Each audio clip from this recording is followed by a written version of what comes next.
Em segunda discussão e votação, o projeto de lei número 199/2024, contido no processo número 250/2024, de autoria do Poder Executivo, que altera o inciso 1º do artigo 14 da Lei número 8.737, de 1º de dezembro de 2021, que institui o projeto Se Essa Rua Fosse Minha, no município de Caxias do Sul.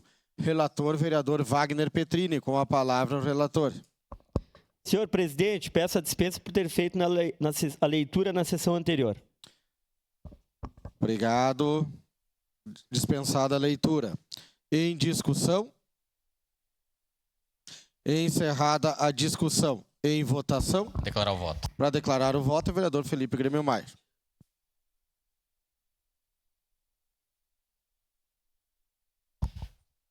Senhor presidente, senhoras e senhores vereadores, declaro o voto favorável, obviamente.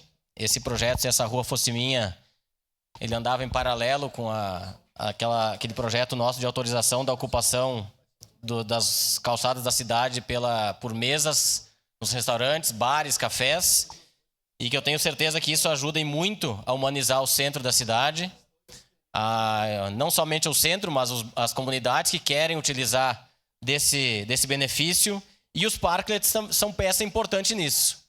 O mundo inteiro utiliza, Caxias do Sul começou a utilizar nos últimos anos, precisamos incentivar que cada vez mais esses espaços sejam autorizados pelo poder público.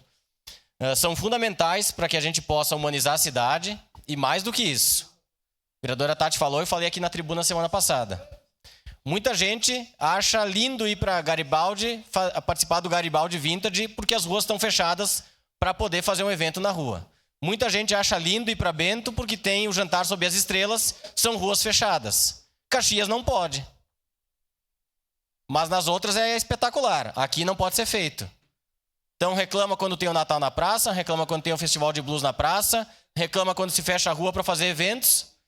Mas temos que culturalmente enfrentar essa dificuldade. Se nós queremos atrair as pessoas, queremos atrair os caxienses, que eles frequentem as ruas da cidade, que eles participem mais da vida urbana da cidade, nós temos que incentivar através de projetos como esse. Então, tenho certeza que é mais uma possibilidade, mais um movimento importante de humanização do centro e vai de encontro a tudo aquilo que eu defendi aqui por tanto tempo, que é que as pessoas possam frequentar os espaços da cidade de Caxias do Sul, indo, muitas vezes, saindo da sua casa a pé e chegar caminhando nos locais, como aconteceu em vários eventos que aconteceram aqui em Caxias do Sul nos últimos tempos, e espero que cada vez mais aconteçam. Votarei favorável, senhor presidente.